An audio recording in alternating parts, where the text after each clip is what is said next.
حضرت واصف علی واصف رحمۃ اللہ کا بڑا پیارا جملہ ہے کہ پریشانی حالات کی وجہ سے نہیں، خیالات کی وجہ سے ہوتی ہے. ہماری پریشانیاں ہماری غلط فہمیاں ہوتی ہیں. ہم نے غلط پیمانے بنا لیے خوش نصیبی، بد نصیبی، کامیابی اور ناکامی کے. قرآن پاک میں اللہ تعالیٰ ارشاد فرماتا ہے کہ میں جب ہم ایمان لے آئے، جب ہم نے کلمہ پڑھ لیا تو اب اللہ نے کہہ دیا ہے کہ میں آزماؤں گا بھوک سے اور خوف سے. خطرناک بھوک کون سی ہے کہ خواہش بھی اور پوری بھی نہ ہو رہی ہے. خوف کیا ہے کہ جو حاصل شدہ چیزیں ہیں وہ چھن نہ جائے. آج آپ دیکھ لیں کہ آرزوئیں بڑھتی جا رہی ہیں، کمپیریزن بہت زیادہ ہو گیا. رسول اللہ صلی اللہ علیہ وسلم کی حدیث ہے کہ جب بھی دیکھو اپنے سے نیچے کو دیکھو. سر اٹھا کے اللہ سے کچھ مانگنے سے پہلے سر جھکا کے وہ ساری نعمتیں گن لو جو اللہ نے پہلے سے دی ہوئی ہیں. اینگزائٹی وسوسوں کی، نیگیٹو تھاٹس کی بیماری ہے. یا ماضی کا پچھتاوا یا مستقبل کے اندیشے.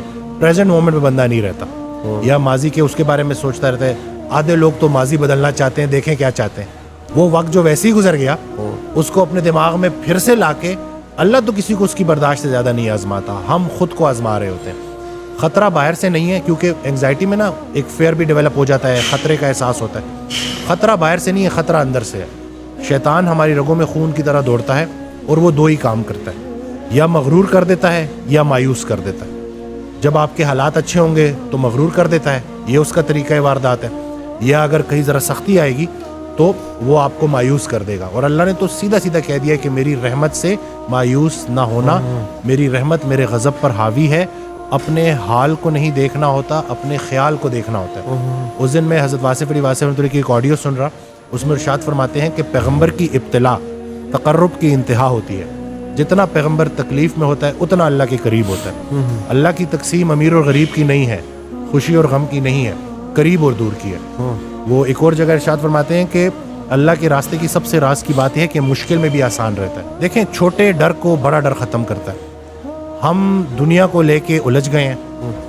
رسول اللہ صلی اللہ علیہ وسلم کی حدیث ہے کہ یہ دنیا جو ہے نا کافر کے لیے جنت ہے اور مومن کے لیے قید خانہ ہے.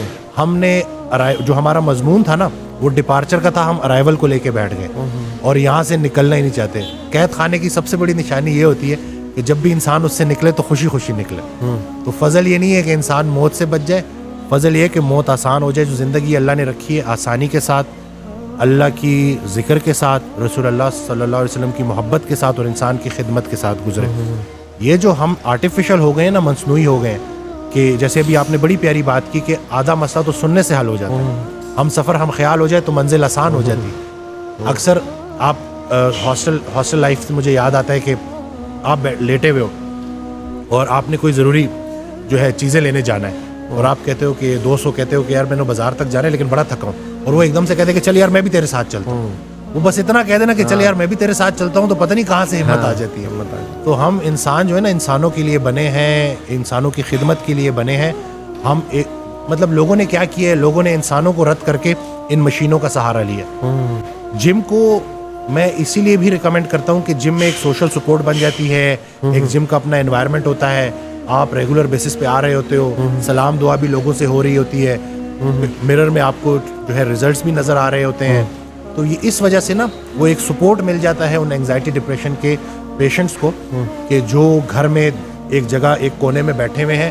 اور اب وہ جو تنہائی ہے نا وہ ان کے لیے سب سے خطرناک ثابت ہو رہی ہے، کیونکہ اب جو ایک فارغ بندہ ہے وہ جو ہے شیطان کے پورے کنٹرول میں ہوتا ہے اور وہ پھر ان تھاٹ سے نکل نہیں پاتا. سب سے بڑی ایڈکشن جو ہے نا وہ نیگیٹو تھاٹس کی ہے.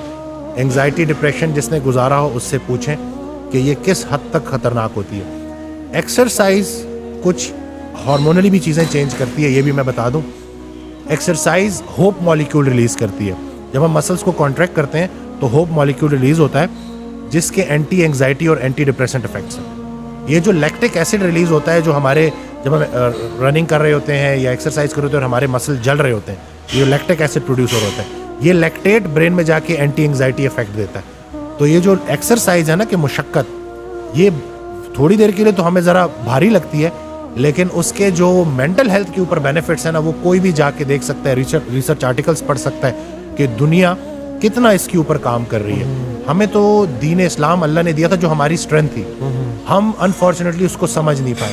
قرآن ہم نے ترجمے سے نہیں پڑھا اور ہماری شاید وہ پرائرٹیز ہی چینج ہو گئی ہیں کہ ہم جو اصلی خوشی ہے نا اس کو نہیں محسوس کر پاتے اور ہم نے بے جان چیزوں میں اپنی جان اٹکائی ہوئی ہے. اس لیے بیماریاں اور یہ پریشانیاں آ گئی. جتنا آپ اللہ کے قریب ہوگے اتنا آپ انسانوں کے قریب ہوگے. بلکہ حضرت واصف علی واصف رحمۃ اللہ کی ایک آڈیو میں نا بڑی انہوں نے پیاری بات کی کہ جب بھی رات کو سونا, اللہ نے تمہیں کسی مقصد سے بھیجا, بے مقصد نہیں بھیجا. تو رات کو سونے سے پہلے خود سے کویشچن کیا کرو کہ کیا میری ذات لوگوں کے لیے بے ضرر ہے؟ اگر ہے تو مبارک ہو, دین کی ابتدا ہو گئی. پھر اگلا کویشچن کرو کہ کیا میری ذات سے لوگوں کو نفع ہو رہا ہے؟ اگر تو جواب ہاں میں ہے تو مبارک ہو, دین مکمل ہو گیا. دین کی ابتدا بے ضرر ہونے سے ہوتی ہے اور انتہا فائدہ بخش ہونے سے ہوتی. تو یہ ہم نے نا اس چیز کو لے کے چلنا ہے. اور یقین جانے میں خود اپنی جرنی بھی شیئر کر چکا ہوں. میں نے 3 ایئرز انگزائٹی کے ساتھ گزارے ہیں اور اس پورے پروسیس میں نا میں نے بڑا کچھ سیکھا. کیونکہ انسان وہ کہتے ہیں نا ڈوبتے کو تنکے کا سہارا, تو چھلانگیں مار رہا ہوتا ہے, کچھ نہ کچھ ڈھونڈ رہا ہوتا ہے. تو اسی دوران میں نے بڑی چیزیں سیکھیں.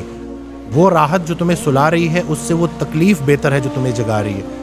یہ جو اللہ کی طرف سے جو تکالیف آتی ہیں نا, یہ دعوت نامے ہیں جگانے کے لیے. کیا ہے میرے بندے, جاگ, کہیں زیادہ آرام پسند تو نہیں ہو گیا, کہیں زیادہ کمفرٹ میں تو نہیں چلا گیا, کہیں آس پاس دیکھ رہے ہیں یہ جو پڑوسیوں کے حقوق کے اوپر صحابہ سمجھتے کہ شاید جائیداد میں بھی ان کو حصہ نہ دے دیا جائے. تو یہ پورا اسلام جو ہے نا, یہ پورا کا پورا آپ کے پاس آپ کی پرابلمس کا حل ہے.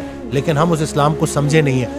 اکثر آج کل یہ سو کالڈ ذرا یہ جو کچھ لوگ ہیں وہ کہتے ہیں کہ کیسے آپ ایک بیماری کو اسلام سے ریلیٹ کر رہے ہیں. کیا اسلام آپ کو کمپیشنیٹ ہونا نہیں سکھاتا؟ کیا اسلام آپ کو ایمپتھی نہیں سکھاتا؟ کیا اسلام آپ کو ایکسرسائز کرنا نہیں سکھاتا؟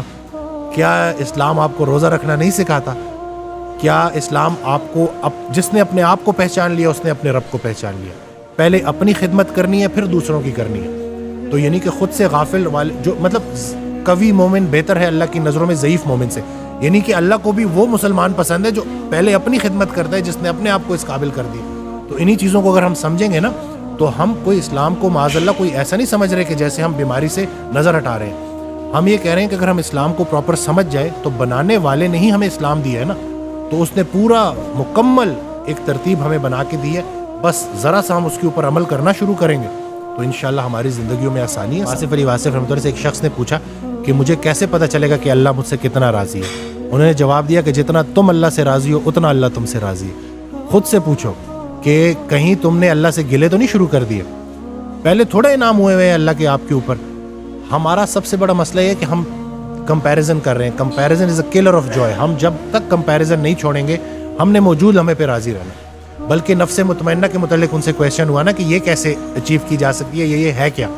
تو انہوں نے ایگزامپل دی کہ مثال کے طور پہ اللہ تعالیٰ آپ کو 2 دن کے لیے آپ کی زندگی کا کنٹرول دے اور 2 دن بعد وہ کنٹرول واپس لے اور آپ سے پوچھے کہ کیا کیا بدلا, اور آپ بولو کہ یا اللہ آپ سے بہتر میری زندگی کون چلا سکتا ہے, جوں کی تو واپس لوٹا دی. تو یہ نفس مطمئنہ ہے. اور یہ اگر ہم سمجھ جائیں نا کہ اللہ تعالیٰ ہمیں جس مشکل سے گزار رہا ہے, نہیں آتی کوئی پریشانی اس وقت تک جب تک وہ بڑی پریشانی کو ٹالنے نہ آئی ہو. ایمان وسوسے کی نفی کرتا ہے. جتنا اے ایمان والوں مزید ایمان لے کے آؤ. یہ کیوں ہے؟ کیونکہ جب تک یہ لائف ہے نا ٹرائلز آتے رہیں گے, مشکلات آتی رہیں گی, آسانی آتی رہے گی. جس نے اندھیرا نہیں دیکھا وہ روشنی کو کیسے دیکھ پائے گا؟ یہ دونوں, خیر کا خالق بھی اللہ ہے, شر کا خالق بھی اللہ ہے. بہت سارے لوگ نا جو گناہوں میں مبتلا ہو جاتے ہیں اور پھر وہ نا امید ہو جاتے ہیں, کیونکہ گناہ کے ذریعے شیطان کیا کرتا ہے کہ آپ کا دعاؤں پر سے یقین چھین لیتا ہے کہ اتنے گناہ ہو گئے ہیں اب کیا ہو سکتا ہے. حالانکہ اللہ تعالیٰ قرآن میں آپ کو بالکل ڈفرینٹ بات بتا رہا ہے. وہ تو یہ تک کہہ رہا ہے کہ میں چاہوں تو تمہاری برائیوں کو نیکیوں میں کنورٹ کر دوں. تو تمہیں کس چیز نے جو ہے پریشان کیا ہوا ہے؟ خیال درست ہو جائے نا, منظر خیال بدل جائے تو منظر بدل جاتا ہے. لیکن لوگوں کا بیٹھنا, لوگوں میں اپنی سنگت کو دیکھنا کہ آپ کن لوگوں میں بیٹھ رہے ہو. کوئی ایک انسان اللہ کے حوالے سے منتخب کر لو اور اس کی بات ماننا شروع کر دو. میں تو یہی سمجھا. بلکہ وہ اکثر کہا کرتے تھے کہ جو صرف اللہ کو مانتا ہے نا اور انسانوں کو نہیں مانتا وہ شیطان بھی تھا. جب اللہ نے کہا کہ سجدہ کر, نے کہا میں نہیں کرتا, میں صرف آپ کو مانتا ہوں. ٹھیک ہے, تو راندہ درگاہ ہو گیا.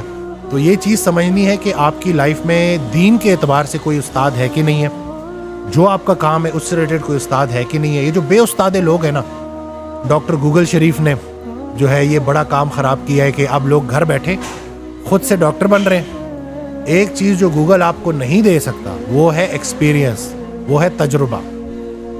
جتنا علم اطاعت سے ملتا ہے اتنا کسی کتاب سے نہیں ملتا.